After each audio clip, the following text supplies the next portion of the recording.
ಚಿತ್ರದುರ್ಗದ ರೇಣುಕಾಸ್ವಾಮಿ ಕೊಲೆ ಪ್ರಕರಣಕ್ಕೆ ಸಂಬಂಧಪಟ್ಟಂತೆ ಸುಪ್ರೀಂ ಕೋರ್ಟ್ನಲ್ಲಿ ಇಂದು ದರ್ಶನ್ ಜಾಮೀನು ಭವಿಷ್ಯ ನಿರ್ಧಾರವಾಗಲಿದೆ. ಬೇಲ್ ಕ್ಯಾನ್ಸಲ್ ಆದರೆ ದಾಸನಿಗೆ ಮತ್ತೆ ಜೈಲೇ ಫಿಕ್ಸ್.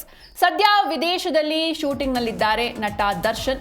ಚಿತ್ರದುರ್ಗದ ರೇಣುಕಾಸ್ವಾಮಿ ಕೊಲೆ ಪ್ರಕರಣಕ್ಕೆ ಸಂಬಂಧಪಟ್ಟಂತೆ ಸುಪ್ರೀಂ ಕೋರ್ಟ್ನಲ್ಲಿ ದರ್ಶನ್ ಜಾಮೀನು ಭವಿಷ್ಯ ನಿರ್ಧಾರವಾಗಲಿದೆ. ಇನ್ನು ಬೇಲ್ ಕ್ಯಾನ್ಸಲ್ ಆದರೆ ದಾಸನಿಗೆ ಮತ್ತೆ ಜೈಲೇ ಫಿಕ್ಸ್. ಇನ್ನು ಸದ್ಯ ವಿದೇಶದಲ್ಲಿ ಶೂಟಿಂಗ್ನಲ್ಲಿದ್ದಾರೆ ಚಾಲೆಂಜಿಂಗ್ ಸ್ಟಾರ್ ದರ್ಶನ್. ಇನ್ನು ಸುಪ್ರೀಂ ನಿರ್ಧಾರದ ಮೇಲೆ ನಟನ ಜಾಮೀನು ಭವಿಷ್ಯ ನಿರ್ಧಾರವಾಗುತ್ತೆ. ಇನ್ನು ಸುಪ್ರೀಂ ಕೋರ್ಟ್ ಹೈಕೋರ್ಟ್ ನೀಡಿರುವ ಜಾಮೀನನ್ನು ರದ್ದುಪಡಿಸಿದ್ರೆ ನಟ ದರ್ಶನ್ ಮತ್ತೆ ಜೈಲು ಪಾಲಾಗಬೇಕಾಗತ್ತೆ. ಸುಪ್ರೀಂ ಕೋರ್ಟ್ನಲ್ಲಿ ಕಳೆದ ವಾರ ನಡೆದ ವಿಚಾರಣೆ ವೇಳೆ ನಮಗೆ ಪೊಲೀಸರು ನೀಡಿರುವ ಸಾಕ್ಷ್ಯಗಳು ತೃಪ್ತಿ ತಂದಿವೆ ಅಂತ ಸುಪ್ರೀಂ ಕೋರ್ಟ್ ಹೇಳಿತ್ತು.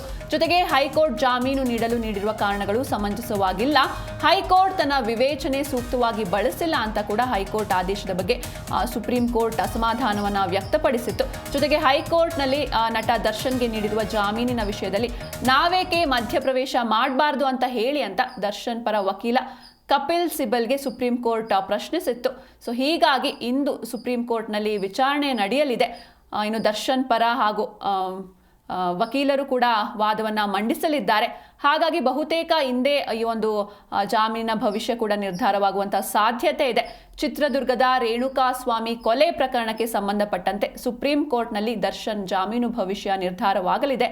ಏನಾದರೂ ಹೈಕೋರ್ಟ್ ನೀಡಿರುವಂತಹ ಷರತ್ತುಬದ್ಧ ಜಾಮೀನನ್ನು ಸುಪ್ರೀಂ ಕೋರ್ಟ್ ರದ್ದು ಮಾಡಿದರೆ ದರ್ಶನ್ಗೆ ಮತ್ತೆ ಜೈಲೇ ಗತಿಯಾಗುತ್ತೆ. ಸದ್ಯ ವಿದೇಶದಲ್ಲಿ ಶೂಟಿಂಗ್ನಲ್ಲಿದ್ದಾರೆ ಚಾಲೆಂಜಿಂಗ್ ಸ್ಟಾರ್ ದರ್ಶನ್. ಡೆವಿಲ್ ಚಿತ್ರದ ಶೂಟಿಂಗಾಗಿ ವಿದೇಶಕ್ಕೆ ತೆರಳಿದ್ದಾರೆ. ಹೀಗಾಗಿ ಸುಪ್ರೀಂ ಕೋರ್ಟ್ ನಿರ್ಧಾರದ ಮೇಲೆ ನಟನ ಜಾಮೀನು ಭವಿಷ್ಯ ನಿಂತಿದೆ.